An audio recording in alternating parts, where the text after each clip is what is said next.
રથયાત્રા જેટલું જળ યાત્રાનું પણ મહત્વ છે અને ભગવાન જગન્નાથની આજે જળ યાત્રા છે. આપ જોઈ શકો છો મંદિર પરિસર છે. મંદિર પરિષદમાં અત્યારે ગજરાજ છે તે આગેવાની લેશે.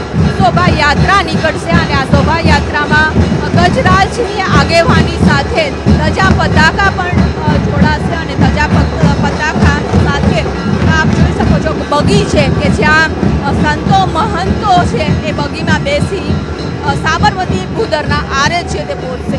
108 કળશ સાથે આ જળ યાત્રા છે તે નીકળી રહી છે. 108 કળશમાં જળ લાવવામાં આવે છે અને ત્યાં ભગવાન જગન્નાથને જલાભિષેક કરવામાં આવે છે. કહેવાય છે કે જળ યાત્રાના દિવસે જ્યારે ભગવાન ઉપર જલાભિષેક થાય છે અને એ જ જળ છે પાછું આપને વરસાદ રૂપે મળતું હોય છે. અત્યારે જળ યાત્રા છે નિજ મંદિરથી સાબરમતી ભૂદરના આરે જશે અને સાબરમતી ભૂદરના આરે પણ મંત્રોચ્ચાર સાથે વિધિ કરવામાં આવે છે. ત્યાં વિધિ થઈ છે આ બાદ એટલે કે ગંગા પૂજન કરવામાં આવે છે અને ગંગા પૂજન બાદ મહાઅભિષેક કરવામાં આવે છે. મહાઅભિષેક બાદ એક જ દિવસ એવો હોય છે વર્ષમાં કે જ્યાં ભગવાન જગન્નાથના ગજવેશ સ્વરૂપમાં દર્શન થતા હોય છે અને અત્યારે નિજ મંદિરથી ગાજતા વાજતા આ જળ યાત્રાની શરૂઆત થઈ છે.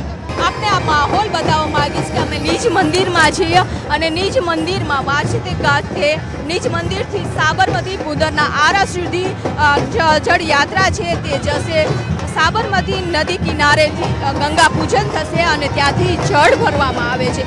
108 કળશમાં છે તે જળ લેવામાં આવતું હોય છે. પરંતુ આપ જોઈ શકો કે ગજરાજ છે તે ભગવાન જળ યાત્રાની આગેવાની લેતા હોય છે. રથયાત્રા હોય છે કે જળ યાત્રા હોય છે હંમેશા ગજરાજોને આગળ રાખવામાં આવે છે અને ગજરાજ બાદ ધજા પતાકા છે તે લઈ જવામાં આવશે. ધજા પતાકા સાથે સાથે જે ગરબી ગુજરાતની સંસ્કૃતિ છે કે જ્યાં પણ પ્રસંગ હોય છે ત્યારે ગરબા હોય છે એ ગરબા પણ કરવામાં આવી રહ્યા છે.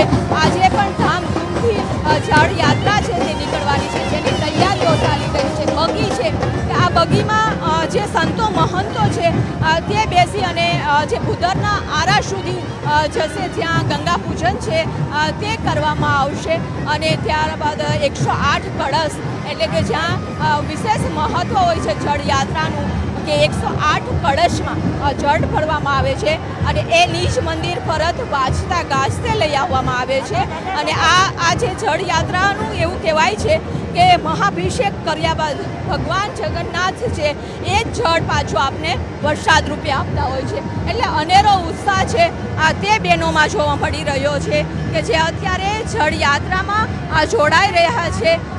કે બેન કેટલા દિવસથી તૈયારીઓ કરતા હતા? આ તમામ જે બહેનો છે બેન અત્યારે જળ યાત્રા યોજાઈ રહી છે એમાં આપ પણ જોડાયા છો. અત્યારે તૈયારીઓ છે તે ચાલી રહી છે અને આ તમામ જે બહેનો છે કે જળ યાત્રામાં જોડાવાના છે. બેન અહીં વ્યવસ્થા કરવામાં આવી રહી છે. બેન અત્યારે જળ યાત્રા યોજવાની તૈયારી છે તમે પણ વ્યસ્ત છો? ખૂબ ઉત્સાહ છે, ખૂબ ઉમંગ છે અને આજે જે જળ યાત્રા થઈ રહી છે એમાં 108 બહેનો એક જ સરખા કપડાં પહેરીને કળશ લઈને ભગવાનને જળ લેવા માટે નદીએ જશે. નદીએથી અહીંયા આવશે અને ભગવાનની જે જળ યાત્રા છે અને ભગવાનનું પૂજન થશે. કેટલા દિવસથી તૈયારીઓ કરી રહ્યા? અખાત્રીજથી પહેલાથી અમે તૈયારી કરી રહ્યા છીએ અને રથયાત્રાના બીજે દિવસ સુધી અમારી તૈયારી રહેશે ફૂલ. બહેનો છે એટલે સ્વાભાવિક છે કે ડ્રેસ કોડ સરખો રાખ્યો છે. 108 કળશ છે અને આ 108 કળશમાં જળ છે તે ભરવા જશે એટલે કે સાબરમતી નદી કિનારે સોમનાથના ભૂદરના આરે છે તે લઈ જવામાં આવશે. અત્યારે તૈયારીઓ છે તે ચાલી રહી છે એટલે કે તમામ તૈયારીઓ સાથે આ વાજતે ગાજતે ભગવાનની આજે જળ યાત્રા છે તે યોજાશે. ત્યારબાદ જ્યારે નિજ મંદિર પડશે અને નિજ મંદિર ઉપર મહાભિષેક છે તે કરવામાં આવશે. મહાભિષેક બાદ વર્ષમાં એક જ વખત ભગવાન જગન્નાથના ગજવેશના સ્વરૂપમાં છે તે દર્શન થતા હોય છે અને આજે દર્શન થશે અને બપોર બાદ છે ભગવાન જગન્નાથ મોસાળ જશે. અમે સાબરમતી ભૂદરના આરે પણ પહોંચ્યા છીએ અને સાથે સાથે શોભાયાત્રા પણ સાબરમતી ભૂદરના આરે છે તે પહોંચી ગઈ છે. 108 કળશ ગજરાજની આગેવાની ધજા પતાકા મોટી સંખ્યામાં ભક્તો અને બગીઓમાં સાધુ સંતો સાથે આ જે શોભાયાત્રા છે તે સાબરમતી ભૂદરના આરે છે તે પહોંચી છે. ખૂબ જ ઉત્સાહ છે રહ્યો છે, કારણ કે જે રથયાત્રા જેટલું જ જળયાત્રાનું પણ મહત્વ હોય છે અને આ જળયાત્રામાં તમામ લોકો છે ખૂબ જ ઉત્સાહથી જોડાતા હોય છે. આ સાબરમતી સોમનાથ ગુદરના આરા ઉપર હવે ગંગા પૂજન છે તે શરૂ થશે. મંત્રોચ્ચાર સાથે પૂજા વિધિ કરવામાં આવશે, જેમાં ગૃહમંત્રી હર્ષ સંઘવી સાથે સાધુ સંતો, મહંતો, ભક્તો છે તે મોટી સંખ્યામાં જોડાશે. એટલે કે અત્યારે તમામ લોકો છે સાબરમતી ગુદરના આરા પર અહીં પહોંચ્યા છે. વાજતે ગાજતે શોભાયાત્રા થઈ છે. 108 કળશ છે ને આ 108 કળશમાં પણ જળ ભરવામાં આવશે અને એ જળ છે તે ફરી વાજતે ગાજતે નિજ મંદિર લઈ જવામાં આવશે કે જ્યાં ભગવાન જગન્નાથનો જલાભિષેક કરવામાં આવશે. મહાજલાભિષેક બાદ વર્ષમાં એક જ વખત ગજરાજના વેશમાં ભગવાન જગન્નાથના દર્શન થતા હોય છે અને એક દર્શનનો લાવો પણ લેવો ખૂબ જ મહત્વનો હોય છે. ત્યારે ભક્તો પણ મોટી સંખ્યામાં દર્શન કરવા પહોંચતા હોય છે અને ત્યારબાદ ભગવાન જગન્નાથ છે તે મોસાળ જશે.